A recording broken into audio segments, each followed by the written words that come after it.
तो welcome back student, मैं रमन लेकर आया हूं आज आपके लिए lesson number 4 for optical isomerism. इस चैप्टर में आज हम लोग पढ़ेंगे इनएक्टिव आइसोमर के फॉर्म्स। इससे पहले हम लोगों ने पढ़ा ऑप्टिकल आइसोमेरिज्म क्या होते हैं, इसे क्या कॉन्सेप्ट है। तो अब आई होप आप लोगों ने पढ़ लिया होगा। अगर नहीं पढ़े हो तो पिछले वाले वीडियो में जाओ और अच्छी तरीके से इंफॉर्मेशन गैदर करो और इसका एक नोट्स बनाए ताकि उस आप अच्छे तरीके से मेमोराइज कर सके और सारे क्वेश्चंस को अटेम्प्ट कर सके ताकि आपका कंप्लीटली एंड फुल्ली सिलेक्शन हो पाए। तो आइए इस लेसन में, लेसन नंबर 4। इस लेसन में सबसे पहले हम लोग पढ़ने वाले ऑप्टिकली इनएक्टिव आइसोमर, जिसे हम लोग मीसो कंपाउंड्स के नाम से या meso forms of the optical isomer के नाम से जानते हैं। इसमें क्या होता है, फॉर मीसो कंपाउंड या तो आप ऑप्टिकली इनएक्टिव आइसोमर बोलो या फिर आप मीसो कंपाउंड बोलो, है ना। For a meso compound minimum 2 chiral या 2 कायरल, है ना, कम से कम 2 कायरल सेंटर्स होना चाहिए that are needed and they must possess a plane of symmetry। plane of symmetry के कॉन्सेप्ट हमने बताया था कि एक प्लेन अलग अलग, एक है सेंटर ऑफ सिमेट्री, दूसरा है प्लेन ऑफ सिमेट्री, है ना। तो नॉर्मली कितने प्लेन्स होते हैं, X Y plane, Y Z plane, है ना। तो ऐसे ऐसे नॉर्मली 3D फिगर्स में कितने प्लेन होते हैं और 2D फिगर्स में कितने प्लेन होते हैं। तो इसके आंसर आप कमेंट सेक्शन में दीजिए। अगर फॉर एग्जाम्पल लेटर ओ को बाइसेक्ट करना, इंटरसेक्ट करना है, लेटर ओ को सिमेट्रिकली स्प्लिट करना है, तो कितने यहाँ पे प्लेन्स होंगे, कितने एक्सिस होंगे, ये हमें बताएं। लेटर ओ में अगर इस लेटर को इक्वली पार्ट्स में डिवाइड करना है तो कितने प्लेन्स होंगे, तो यहाँ पे इन्फिनाइट नंबर ऑफ प्लेन्स होंगे। अगर लेटर वाई को करना है तो कितने प्लेन्स होंगे, लेटर ए को करना है तो कितने प्लेन्स होंगे, तो किसी में 1 प्लेन्स, किसी में 2 प्लेन्स, किसी में मल्टीपल प्लेन्स और किसी किसी में नॉन प्लेन्स। तो अगर आपका स्ट्रक्चर में एक भी प्लेन नहीं है तो वो ऑप्टिकली एक्टिव होता है। जबकि प्लेन्स अगर आ गए, मतलब कि आपके कंपाउंड को इक्वल पार्ट में स्प्लिट कर दिया गया, तो वहां पे प्लेन ऑफ सिमेट्री हो गए, जिसके कारण आपके कंपाउंड ऑप्टिकली इनएक्टिव कंपाउंड्स या फिर मीसो कंपाउंड के अंदर आते हैं।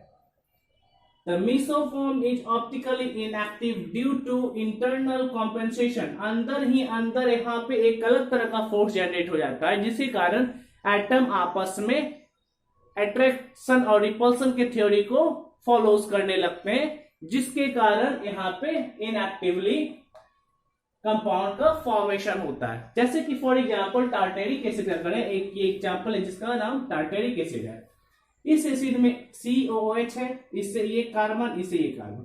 तो अगर इस कार्बन का बात करें, मान लीजिए C1 इसको लिखें और C2 इसको लिखें, तो C1 जो कंपाउंड है, यहाँ पे देखिए इधर दूसरा कंपाउंड है, हाइड्रोजन है, इधर OH है, इधर COH है, और इस तरफ ये अलग ग्रुप्स हैं। तो इस कार्बन पे 4 अलग अलग ग्रुप्स हो गए ना।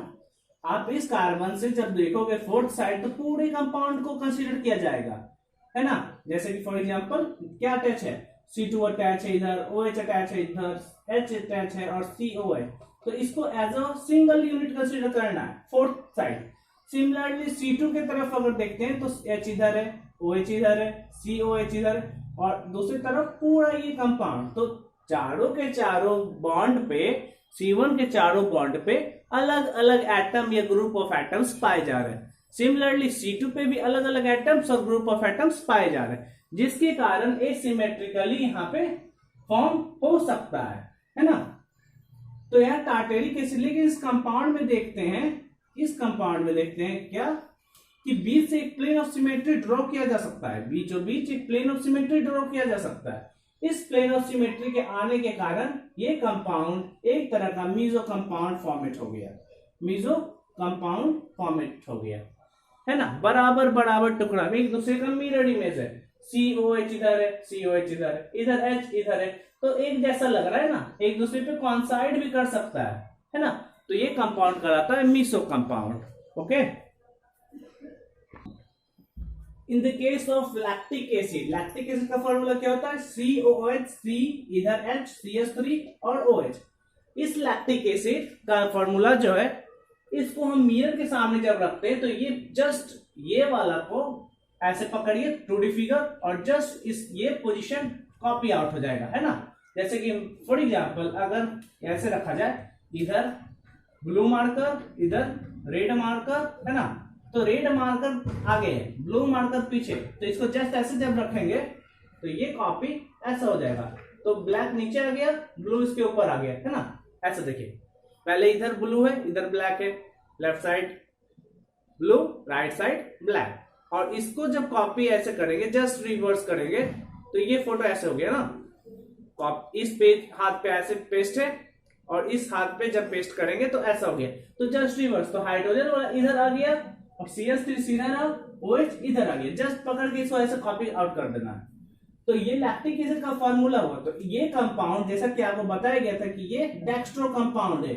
अब कैसे डेक्स्ट्रो कंपाउंड है, क्योंकि 1 नंबर पे ये, 2 नंबर पे ये, 3 नंबर पे ये, है ना। तो इस तरीके से इसका रोटेशन है, इसका रोटेशन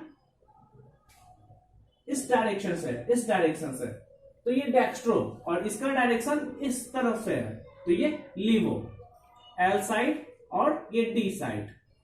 तो लैक्टिक एसिड इसके पास कोई मिसोफॉर्म नहीं है, क्योंकि इसके पास एक कायरल सेंटर है।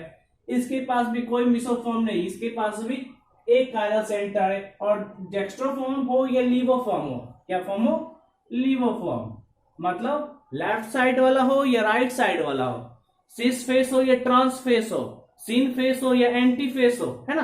तो ये सारा कॉन्सेप्ट, सिस बोलो या डेक्स्ट्रो बोलो या सिन बोलो, बात एक ही जैसा, लेकिन कंपाउंड अलग अलग होने के कारण नाम अलग अलग हो गया। तो उसी प्रकार dextro compound of lactic acid या लीवो कंपाउंड ऑफ लैक्टिक एसिड या फिर मीसोफॉर्म, है ना, मीसोफॉर्म, ये तीनों के तीनों एक दूसरे के डायस्टेरियो आइसोमर है, जो कि ऑप्टिकली इनएक्टिव कंपाउंड्स में पाए जाते हैं और ऑप्टिकली इनएक्टिव कंपाउंड्स को रिप्रेजेंट करते हैं, है ना। तो इस तरीके से ये कंपाउंड आपके लिए दिखाया गया है। देखिए, डेक्स्ट्रो और लीवो या फिर मीसोफॉर्म, है ना। अगर ऑप्टिकली एक्टिव कंपाउंड का बात करें तो पॉजिटिव एक हो सकता है, दूसरा नेगेटिव हो सकता है। तो पॉजिटिव वालों को डेक्स्ट्रो बोल देते हैं, नेगेटिव वालों को लीवो बोल देते हैं। या फिर इनएक्टिव कंपाउंड में बात करें तो मीसोफॉर्म, मतलब 2 कायरल सेंटर होगा। अगर इवन नंबर में कायरल सेंटर है तो मीसो कंपाउंड, जबकि ऑड नंबर में कायरल सेंटर है तो मे बी ये ऑप्टिकली एक्टिव भी हो सकता है ना। तो are non super imposable mirror image, तो ये मिरर इमेज जो बनते हैं डेक्स्ट्रो से या लीवो से या फिर मीसो कंपाउंड से, एक दूसरे पर ओवरलैप नहीं कर सकते, कॉन्साइड नहीं होते, इसलिए non super mirror impossible image इसे बोला जाता है। Of each other and are called diastereomer, तो इसे क्या बोलेंगे, डायस्टेरियोमर। जबकि मिरर इमेज एक दूसरे के ओवरलैप कर जाए या कॉन्साइड कर जाए तो उसे इनेंशियोमर के नाम से जानते थे, है ना। तो diastereomer have different physical properties, physical properties में बदलाव आते हैं इसके, एक अच्छा वाला तो दूसरा बुरा वाला, as in the case of जुड़वा, एक अच्छा भाई तो दूसरा बुरा भाई, एक दूसरे का एंटी चलता है। तो इसी का फॉर्मेशन लेते हुए मान लीजिए सपोज एक फैमिली है जहां पे एक डेक्स्ट्रो कंपाउंड है, एक लीवो कंपाउंड है, एक अच्छा भाई है दूसरा बुरा भाई है, तो वो दोनों के यूनिट को क्या कहलाएगा, वो दोनों यूनिट को जब मिला देंगे तो उसे रेसमिक मिक्सचर के नाम से जानेंगे। मिक्सचर मतलब मिला हुआ, मतलब प्लस वाला और माइनस वाला अगर मिल जाए आपस में तो ये मिक्सचर हो गया, तो इस कंपाउंड को रेसमिक मिक्सचर के नाम से जानेंगे। इट इज एन इक्विमोलिकुलर मिक्सचर, बराबर मात्रा में, और पॉजिटिव और नेगेटिव या फिर डेक्स्ट्रो और levo forms of an optically active compound. ध्यान दीजिएगा, ऑप्टिकली एक्टिव मतलब डेक्स्ट्रो लीवो वाला होगा, सिन एंटी वाला होगा, है ना। तो इसे हम रेसमिक मिक्सचर के नाम से जानते हैं, और इसे हम लोग लिखते कैसे हैं, Bl ऐसे लिख सकते हैं या फिर प्लस माइनस के फॉर्म में लिखते हैं। तो इस प्रकार डेक्स्ट्रो, लीवो और मीसो कंपाउंड एक दूसरे के डायस्टेरियो आइसोमर कंपाउंड्स के अंदर कंसीडर किए जाते हैं, और डेक्स्ट्रो और लीवो को मिलाते हैं तो उसे कंपाउंड क्या कहलाता है, रेसमिक मिक्सचर। देखिए रेसमिनाइजेशन, रेसमिक मिक्सचर फॉर्म करने वाले जो फिनोमिना है उसे ही क्या बोलते हैं, रेसमिजेशन। मतलब it is a phenomena in which a compound is not able to rotate the plane polarised light. अगर प्लेन पोलराइज्ड लाइट रोटेट नहीं होगा तो ये कंपाउंड ऑप्टिकली एक्टिव नहीं होगा। ऑप्टिकली एक्टिव नहीं होगा मतलब ऑप्टिकली इनएक्टिव कंपाउंड है, जिसे हम लोग रेस्मिनाइजेशन के फील्ड में लेके आएंगे। ड्यू टू एक्सटर्नल कॉम्पेंसेशन, मतलब कि यहाँ पे जो ग्रुप अटैच है वो बल्कि ग्रुप है, वो मतलब भारी भारी लार्जर कंपाउंड से, कॉम्प्लेक्स कंपाउंड का ग्रुप अटैच है कार्बन से। Steric hindrance by bulky group make the rotation of carbon bond carbon, carbon और कार्बन के बीच कौन सा बॉन्ड है? Single bond. Difficult and causes optical activity. Atropisomer, ये एक ऐसा आइसोमर है जिसमें stereo isomer due to restricted carbon carbon bond rotation is not possible, मतलब कार्बन बॉन्ड कार्बन अगर सिंगल बॉन्ड है तो इसके बीच में रोटेशन पॉसिबल अगर नहीं है तो ये बोलते हैं एट्रोप आइसोमरिज्म, है ना। This stereo isomer due to restricted carbon bond carbon rotation due to internal compensation and external compensation, ये दोनों के कारण से जो कंपाउंड रोटेट नहीं कर पा रहे उसे एट्रोपी आइसोमर, और जिस फिनोमिना से रेस्मिक मिक्सचर का सिंथेसिस हुआ वो सिंथेसिस करने वाला फिनोमा ये कहलाएगा रेस्मिनेशन, है ना। तो यहाँ पे कुछ एग्जांपल्स आपको दिए जा रहे हैं जिसमें कि हम लोग सारे कॉन्सेप्ट को एक बार शॉर्ट में रिवाइज कर लेते हैं with the help of an examples. यहाँ पे chiral centre other than carbon, तो यहाँ पे अदर देन कार्बन कौन सा कायरल सेंटर है? फास्फोरस। देखिए ये फास्फोरस में एक तरफ ऑक्सीजन अटैच है, दूसरी तरफ प्रोपाइल, प्रोपाइल का फार्मूला C3H7, इथाइल दूसरी तरफ है C2H5 और तीसरी तरफ CH3। तो ये तीनों अलग अलग ग्रुप है जिसके कारण एक नया सेंटर जनरेट हुआ जिसका नाम है फास्फोरस कायरल सेंटर। तो ऐसा कंपाउंड आप बना सकते हैं जिसमें कार्बन के अलावा भी कुछ अलग अलग कंपाउंड कायरल सेंटर का सिंथेसिस करते हैं, है ना। अब हम लोग यहाँ पे देखेंगे कि किस प्रकार का कंपाउंड आगे है। यहाँ पे देखिए एक कंपाउंड बनाया गया है जिसमें कि फिनाइल वाला इधर और इसे कंपाउंड ए और बी इससे अटैच है। तो यहाँ पे सारी जगह पे क्या है? Carbon carbon carbon carbon carbon, homocyclic compound, है ना। यहाँ पे भी कार्बन सारे इन पॉइंट्स पे एंगल्स पे है। तो ये कार्बन और इस कार्बन के बीच में रोटेशन नहीं हो सकता, एक कंपाउंड ऑप्टिकली रोटेट नहीं कर सकता, प्लेन पोलराइज्ड लाइट को रोटेट नहीं करवा सकता। तो इसको बोलते हैं restricted rotation between carbon bond carbon, जिसका एग्जांपल ये। इसका आपको कॉपी में एक मिरर इमेज बनाना है। क्या बनाना है? Mirror image. What is the mirror image of this compounds, है ना। दूसरा क्वेश्चन आपके पास है, ये देखिए ये भी एक तरह का कंपाउंड जिसमें NO2COH, है ना। तो ये और ये बीच में यहाँ पे भी रोटेशन नहीं होगा और इसका भी एक मिरर इमेज आपको कॉपी में ड्रॉ करना है। Please try it in your notebook और सारे क्वेश्चन को आप प्रैक्टिस करते रहो ताकि प्रॉब्लम आपको सॉल्व होते रहे।